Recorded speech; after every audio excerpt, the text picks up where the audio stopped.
तो स्वागत है आप सभी भाइयों और बहनों का आज की इस नए वीडियो के अंदर।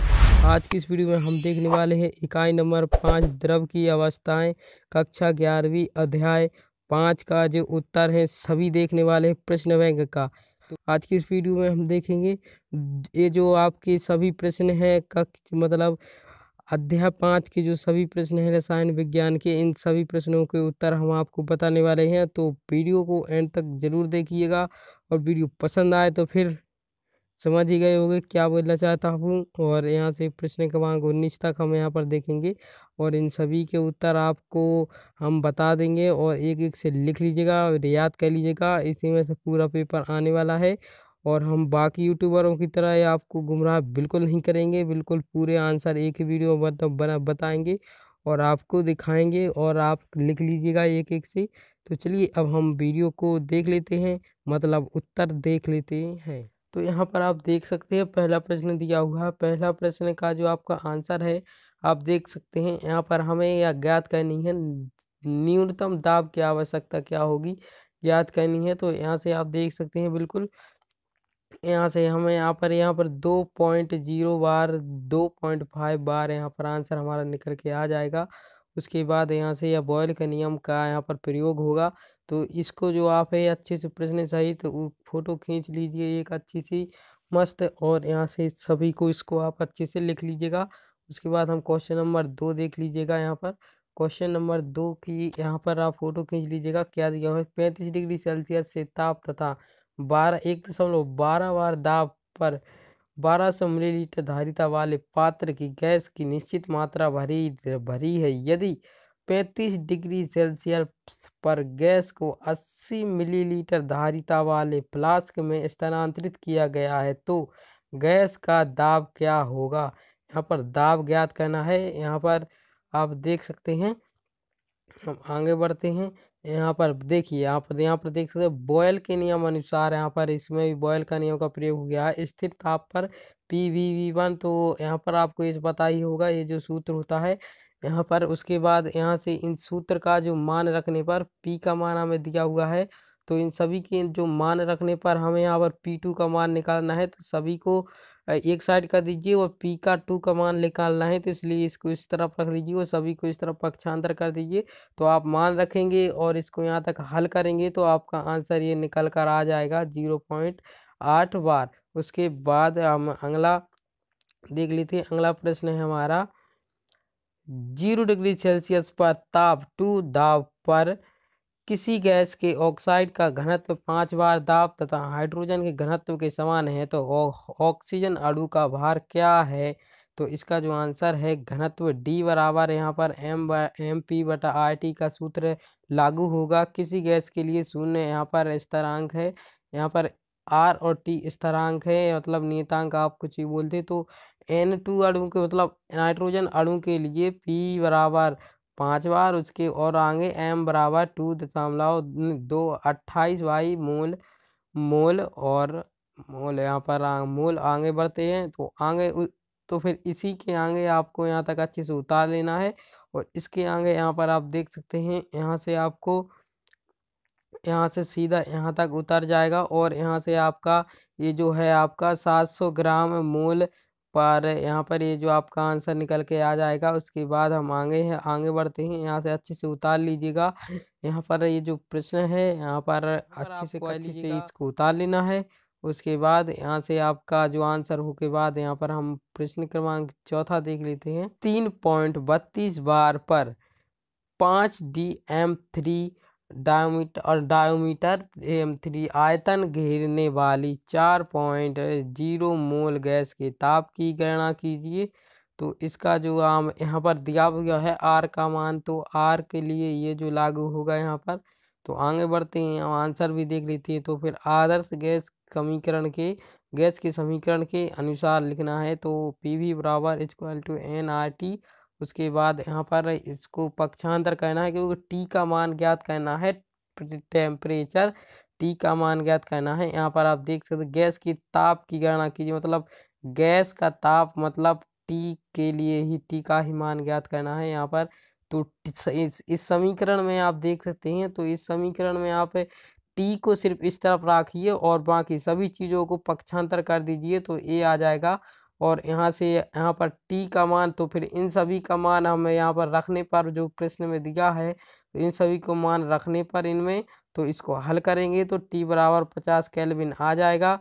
उसके बाद यहाँ से आपको अच्छे से नोट कर लेना है एक एक से सभी प्रश्न। उसके बाद हम प्रश्न क्रमांक 5 देखते हैं। प्रश्न क्रमांक 5 दिया हुआ है, आप देख सकते हैं। देखिए बिल्कुल, कार्बन डाइऑक्साइड तथा मीथेन मीथेन का कार्बन डाइऑक्साइड तथा मीथेन का क्रांतिक ताप क्रमशः 31.1 सेल्सियस एवं -81.9 डिग्री सेल्सियस है। इनमें से किसमें प्रबल अंतर आणविक बल है और क्यों? तो इसका जो यहाँ पर आप देख सकती हैं, क्रांतिक ताप पर जितना ही अधिक क्रांतिक ताप पर जितना ही अधिक होगा, गैस को उतनी ही सरलता से द्रवित किया जा सकता है। यह केवल ताप पर संभव है जब अंतराण्विक बल मजबूत हो। चूंकि यहाँ पर CO2 का क्रांतिक ताप CH4 से अधिक है, अतः CO2 कार्बन डाइऑक्साइड में CH4 से प्रबल अंतराण्विक बल है मीथेन। तो यहाँ पर उसके बाद हम प्रश्न क्रमांक 6 देखते हैं। प्रश्न क्रमांक 6 देख लीजिएगा, वॉन डर वाल्स प्राचाल की भौतिक सार्थकता को समझाइए। तो यहाँ पर देख सकते हैं आप, यहाँ से इसको यहाँ पर पूरा यहाँ से आप इसको नोट कर सकते हैं इसकी भौतिक अवस्था। तो इसका यहाँ पर आप देख लीजिए, इसका मान गैस के अणुओं में विद्यमान आकर्षित बलों के परिमाण की माप ज्ञात करने की माप के लिए होता है। उसके बाद अतः ए का मान अधिक होने का तात्पर्य अंतराण्विक आकर्षित बलों का अधिक होता है। उसके बाद हम आगे देखते हुए, आगे दिया हुआ है वॉन डर वाल्स प्राचाल। इसका मान गैस के अणुओं में विद्यमान आकर्षण प्रभावी आकार की माप का होता है। इसका मान गैसीय अणुओं के वास्तविक आयतन का 4 गुना होता है। उसके बाद हम आगे बढ़ते हैं। आगे बढ़ते हुए प्रश्न क्रमांक 7 है, क्रांतिक ताप तथा क्रांतिक दाब और क्रांतिक आयतन क्या है? देखिए 3 चीजें पूछी है, क्रांतिक ताप, क्रांतिक दाब और क्रांतिक आयतन। क्रांतिक ताप, तो फिर हम इनको देख लेते हैं। तो यहाँ पर आप देख सकते हैं, पहले हम देख लेते हैं क्रांतिक ताप। तो क्रांतिक ताप समझिए, किसी गैस का वह ताप जिससे अधिक ताप पर गैस का द्रवण कितने भी उच्च दाब पर असंभव है, उस गैस का क्रांतिक ताप कहलाता है। इसे TC से प्रदर्शित करते हैं। उसके बाद आगे बढ़ते हैं, क्रांतिक दाब देखते हैं। क्रांतिक दाब है, क्रांतिक ताप पर किसी गैस को द्रवित करने के लिए आवश्यक न्यूनतम दाब क्रांतिक दाब कहलाता है। उसके बाद है क्रांतिक आयतन। तो क्रांतिक आयतन देख लीजिए क्या हुआ है, क्या दिया, क्रांतिक ताप एवं क्रांतिक दाब पर 1 मोल गैस का आयतन क्रांतिक आयतन कहलाता है।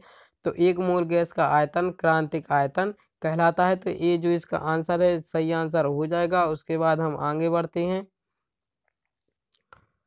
आगे बढ़ते हुए हमारा अगला प्रश्न है प्रश्न क्रमांक 8 का उत्तर। तो प्रश्न क्रमांक 8 में लिखना है, आकार बदलने वाले गुब्बारे ऊंचाई पर जाने पर बड़े हो जाते हैं, क्यों? तो आकार बदलने वाले ऊंचाई पर जाकर बड़े हो जाते हैं, क्यों? तो यहाँ पर आप देख सकते हैं, बॉयल के नियमानुसार -VNA स्थिर ताप पर जब ऊंचाई बढ़ती है तब वायुमंडलीय दाब घटता है, अतः आयतन बढ़ेगा। आयतन कहलाता है जितनी वस्तु जगह घेरती है वो आयतन है, इसलिए बढ़ेगा। आयतन का मतलब है वो जितना बड़ा होगा और जितनी वो जगह घेरता है वो उसे आयतन कहते हैं, इसलिए आयतन बढ़ जाएगा। जब ताप दाब घटता है तो आयतन बढ़ता है, ठीक है। उसके बाद हम अगला प्रश्न देख लेते हैं। अगला प्रश्न है प्रश्न क्रमांक 9। जो प्रश्न क्रमांक 9 दिया हुआ है, क्या कार्बन मोनोऑक्साइड व ऑक्सीजन के मिश्रण में डाल्टन के आंशिक दाब का नियम उपयोग कर सकते हैं? तो यहाँ पर आप देख सकते हैं कर सकते हैं कि नहीं। तो यहाँ पर आपको इसको अच्छे से यहाँ तक नोट कर लेना है और यहाँ से हम यहाँ पर अच्छे से नोट कर लीजिएगा और आगे बढ़ते हैं। ये जो प्रश्न है यहीं पर है, इतना ही। तो इसका स्क्रीनशॉट ले लीजिएगा। उसके बाद हम आगे बढ़ते हैं। प्रश्न क्रमांक 10 की तरफ। तो प्रश्न क्रमांक 10 क्या दिया हो, गीली व शुष्क हवा में कौन भारी होता है। गीली और शुष्क हवा में कौन भारी होता है। गीली हवा और शुष्क हवा में कौन भारी होता है।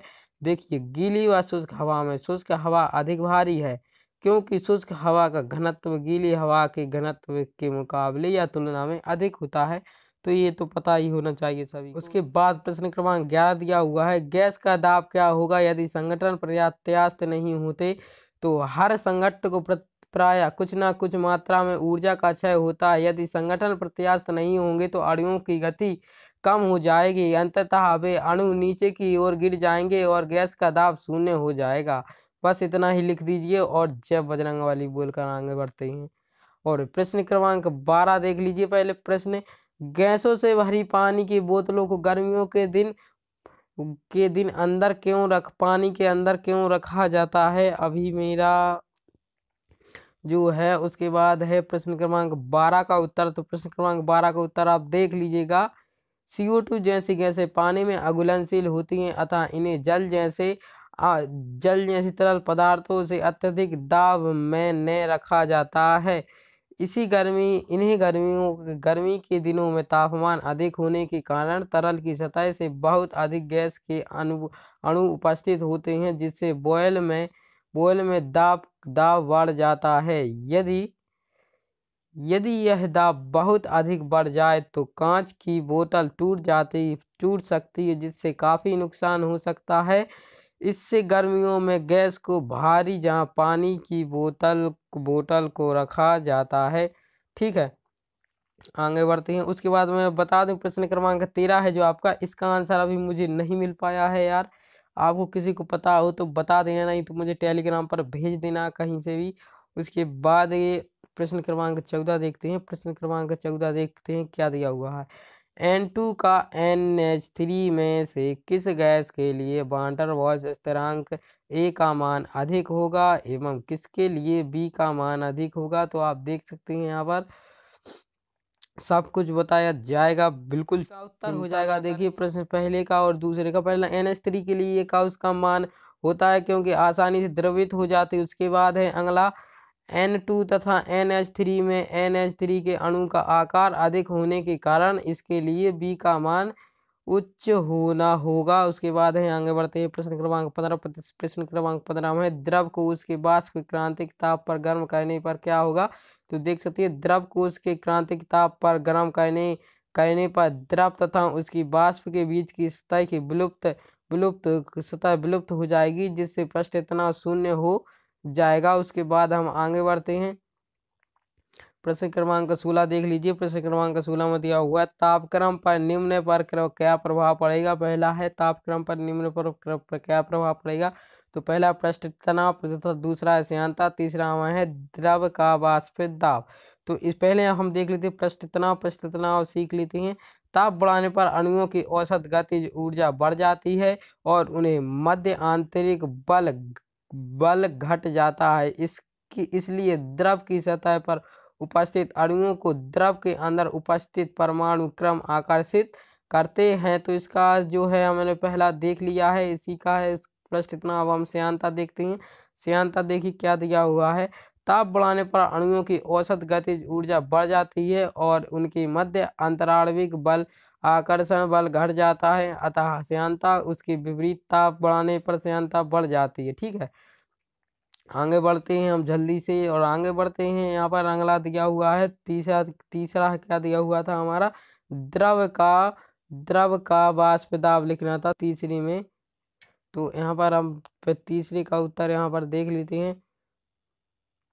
तीसरे का उत्तर आप देख सकते हैं, द्रव का वाष्प ताप अधिक ताप पर द्रव के अधिक अणुओं के पास द्रव की कुछ सतह से निकलने पर अधिक ऊर्जा होती है, इसलिए ताप बढ़ाने पर द्रव वाष्प दाब बढ़ जाता है। इसके विपरीत ताप बढ़ाने पर द्रव की सतह में अणुओं की संख्या कम होने से वाष्प दाब घट जाता है। ठीक है, उसके बाद हम आगे बढ़ते हैं प्रश्न क्रमांक 17।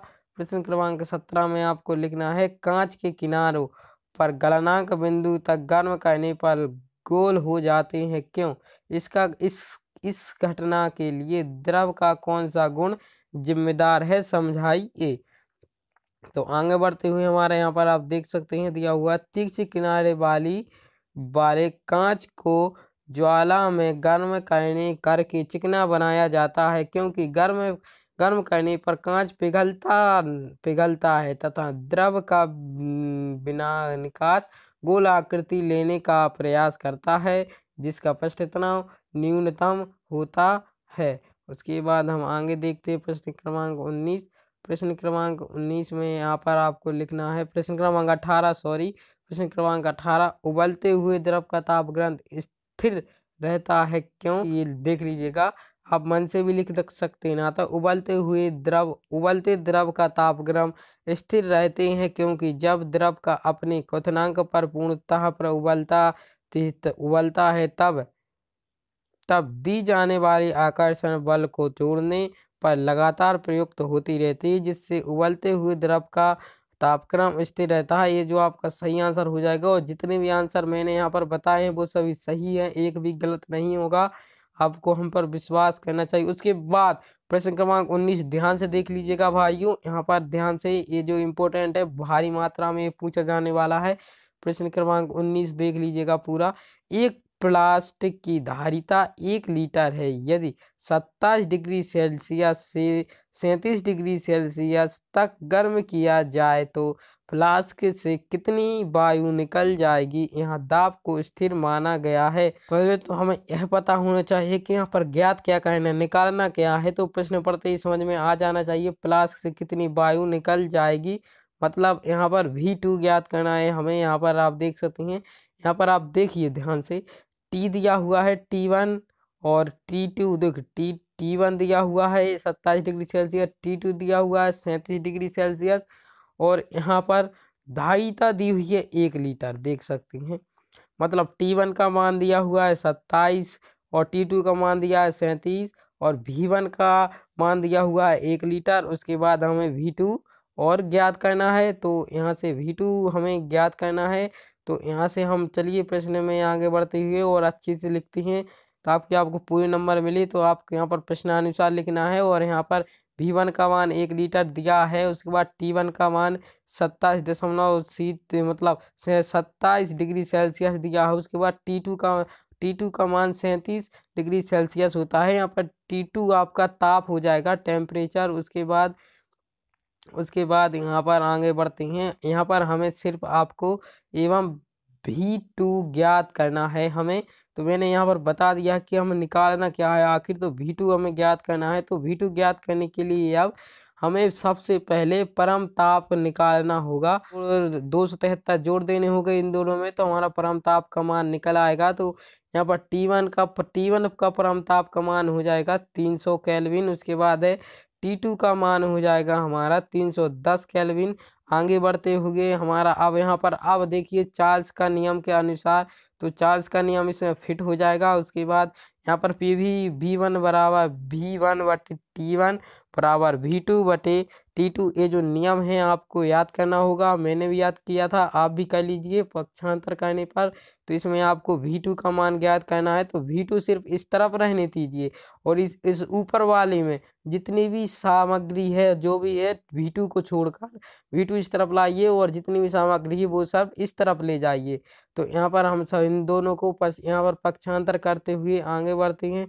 पक्षांतर करने के बाद यहाँ पर V2 बराबर इनका मान रख दीजिए। देखिए V का मान हमने निकाला था पहले, तो V का मान 1 था तो हमने 1 रख दिया। T2 का मान निकाला था 310 आया था तो 310 रख दिया हमने यहाँ पर। उसके बाद T1 का मान निकाला था तो T1 का मान यहाँ पर हमने रख दिया 300 हो गया।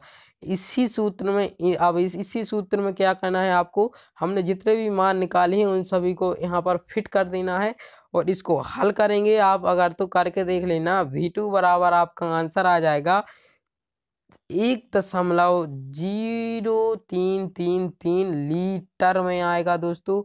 यहाँ पर लीटर का आंसर यहाँ पर V2 निकल आया है लीटर में। तो अब क्या करना है आपको, अब यहाँ पर आप समझ लीजिएगा। अब आप बोलोगे हमने V2 का मान क्यों निकाला, तो V2 का मान हमने इसलिए निकाला क्योंकि जो V1 का मान दिया हुआ है तो वह हमें ज्ञात करनी थी बाहर निकलने वाली गैस। अब यहाँ पर देख सकते हैं बाहर निकलने वाली गैस ज्ञात करनी थी, वायु निकल जाएगी। तो इसका लिए आपको सूत्र रखना पड़ेगा। यहाँ पर आप देख सकते हैं V2 माइनस V1 ये वाला सूत्र रखना पड़ेगा। जब हमें V2 का मान ज्ञात होगा तब हम V1 के मान से उसको घटा देंगे। इसलिए हमें पहले V2 का मान निकाला, अब इस V2 के मान को हमें V1 से घटाना है। तो अब हम यहाँ पर घटा देते हैं। चलिए देखिए, अब हम यहाँ पर घटा देते हैं। तो V2 के मान को V2 से घटाने पर और हमने V2 का मान इसलिए ही निकाला था क्योंकि इसको घटाना पड़ेगा। जब कितनी निकली थी तो हमें घटाना पड़ेगा, क्योंकि कम हुई है तो घटाना तो पड़ेगा। इसलिए V2 में से हम V1 को घटा देते हैं। तो यहाँ पर हम घटा देते हैं। यहाँ पर V2 का मान यहाँ पर ऊपर हमने अभी निकाला था, आप यहाँ पर देख सकते हैं V2 का मान यहाँ पर हमने निकाल लिया है। पूरा V2 का मान यहाँ से आपको यहाँ तक आपको दिख रहा होगा, हमने निकाला था। तो इस V2 के मान को आप V1 के मान से घटा दीजिए। V2 का जो मान है इसको आप V1 से माइनस एक था उसका मान V1 का। तो V1 के मान को V2 के मान से घटाने पर आपका आ जाएगा 0.033 लीटर। तो बस यही हमारा आंसर हो जाएगा। बिल्कुल यही आंसर सही हो जाएगा, बिल्कुल सही आंसर हो जाएगा। व्हाट आपको अब बताइए वीडियो कैसी लगी, और वीडियो में अगर समझ में आ गया हो तो प्रश्न तो बोल देना, और नहीं आया हो तो फिर और बता देना। तो मैंने अच्छे से तो समझा दिया है, और अच्छे से समझाने का कष्ट मैं कर दूंगा। यदि आप लोगों के लिए, तो सिर्फ आप लोगों के लिए बस वीडियो को लाइक कर दीजिएगा, और चैनल पर नए आए हैं तो चैनल को भी सब्सक्राइब कर लीजिएगा। वीडियो यूज़फुल हुई तो वीडियो को लाइक कर देना, और चैनल पर पहली बार विजिट करते हैं तो चैनल को भी सब्सक्राइब कर लेना। और अब हम वीडियो को यहीं पर ख़त्म कर देते हैं। तो बस आज की इस वीडियो में इतना ही। मिलते हैं कोई नेक्स्ट वीडियो में। सब्सक्राइब कर लेना। Thank you, thanks for watching this video. Channel पर बने रहना।